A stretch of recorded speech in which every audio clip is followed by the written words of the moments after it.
A sharp pain scream tore from Delano Castro's throat. He scrambled away from me in a panic, clutching his body as he curled into a tight ball on the carpet.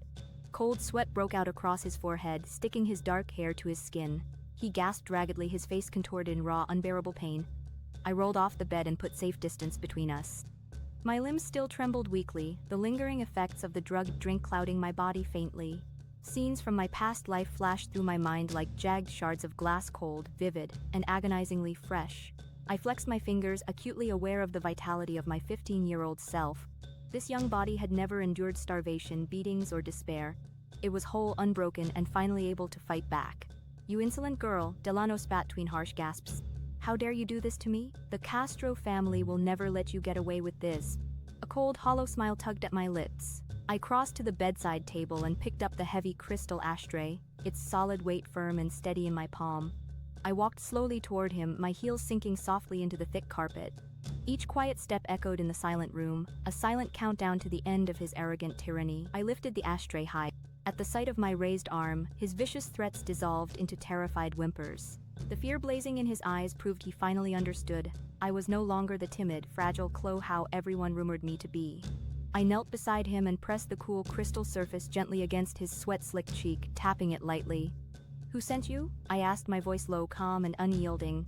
His eyes darted wildly around the room, avoiding my gaze entirely. He feared Candace far more than he feared me, and he had no intention of betraying her willingly, but he had made a fatal mistake. No more words. I slammed the ashtray hard into the floor beside his head. The crystal shattered with a deafening crack, sharp fragments flying outward. A thin shard grazed his ear, leaving a faint streak of red blood in its wake. He jolted violently, a pathetic, trembling scream tearing from his chest. "Candace," he sobbed brokenly. "It was all Candace's plan. She wanted to humiliate you." I already knew the truth, just as I had in my past life. But this time the rules of this cruel game had been rewritten entirely. I glanced at the mantel clock, my mind sharp with urgency. Time was running out. Candace and her crowd of onlookers would storm in at any second, ready to witness my downfall. I stood and stepped in front of the full-length mirror, staring at my reflection. Young, unmarred, and vibrant, my green eyes blazed with a fire I had lost long ago in my previous life. I quickly smoothed my rumpled dress, tugging the loose corset back into place as neatly as I could. I messed up my hair slightly, crafting a convincing appearance of pure terror and panic. I glanced back at the whimpering man cringing on the floor, a deep, contemptuous snort escaping me. "Take off your jacket," I ordered coldly. His hands shook too violently to fumble with the buttons. Growing impatient, I tore the jacket off his shoulders myself. I grabbed a decorative cord from the curtains and bound his hands tightly behind his back, then ripped a strip of linen from the bedsheet to gag him, silencing his pitiful whimpers completely. I finished just in time to hear rushed footsteps thundering down the hallway, followed by Candace's shrill, falsely concerned voice. "Sister, are you inside? I heard you've been feeling unwell." A triumphant cold smile spread across my lips. I let it linger for a fleeting second before wiping every trace of cunning and victory from my face. I stepped quietly toward the door, listening intently to the chaos outside. The doorknob rattled fiercely. I'd locked it earlier, perfect. The knocking grew more frantic, the voices outside growing louder and more urgent. "Oh, open the door.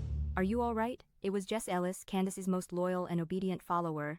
I took a steadying breath and schooled my features. I dredged up every ounce of fear and helplessness from my past suffering, letting it wash over me completely. Tears welled thick in my eyes, and my body trembled convincingly with feigned terror. I transformed myself into the image of a terrified, defenseless girl. The door shuddered violently as someone slammed their shoulder against the wood from the hallway. I stumbled backward and pressed myself against the far wall, pulling my knees tight to my chest, making myself look small, fragile, and utterly helpless. The door burst open with a sharp crash, wood splintering around the frame. Candace charged into the room first, her entourage of sycophants crowding closely behind her. Their faces were painted with fake worry, yet their eyes glinted with greedy anticipation, desperate to watch the prestigious How family princess fall from grace and be disgraced. But the scene that greeted them was nothing like what they'd planned. They saw me, mostly unharmed and properly dressed, curled trembling in the corner, seemingly terrified out of my wits. And on the floor at the center of the room lay Delano Castro, bound, gagged, and writhing in silent, agonizing pain. A high-pitched, inhuman scream tore from Delano Castro's throat. He scrambled off me, clutching his groin as his body curled onto the floor, folding into a tight ball. Beads of sweat clung to his forehead, plastering his dark hair against his skin. He gasped for breath, his face twisted into a mask of agony. I rolled off the bed and put distance between us. My limbs trembled uncontrollably, the drug still lingering in my system, while memories from my previous life flashed through my mind like shards of broken glass, cold, sharp, and painfully clear. I curled my fingers, feeling the strength of a 15-year-old girl's body that had never been starved, beaten, or broken, a body capable of fighting back. "You wretch," Drano spat out between heavy gasps. "How dare you treat me like this? My family won't let you off." A smile without warmth touched my lips. I walked to the bedside table and picked up the heavy crystal ashtray. It felt solid and satisfying in my palm. I moved toward him, my heels sinking into the soft carpet.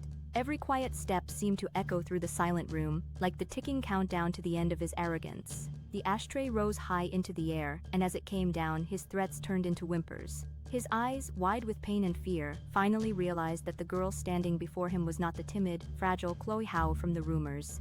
I knelt beside him, the cold crystal ashtray pressed against his sweat-soaked cheek. I gently tapped his face with it. "Who sent you?" I asked, my voice low and steady. His eyes darted frantically around the room, looking anywhere but at me. He feared Candace more than he feared me, so he would never willingly expose. Unfortunately, he had made the wrong choice. I didn't waste another word. I slammed the ashtray onto the floor beside his head. The crystal exploded apart with a sound like a gunshot. A transparent shard grazed his ear, leaving behind a thin line of blood. He convulsed violently, and a pathetic scream escaped his mouth. "Candace," he sobbed. "Candace," he sobbed. "She wanted to humiliate you." I already knew that, just like last time, but this time the rules of the game had changed completely. I glanced at the clock running on the mantelpiece. I didn't have much time left. Candace and her audience could arrive at any moment. I stood and walked to the full-length mirror. My reflection stared back at me, young, vibrant, with green eyes burning with a vitality I had not possessed for years.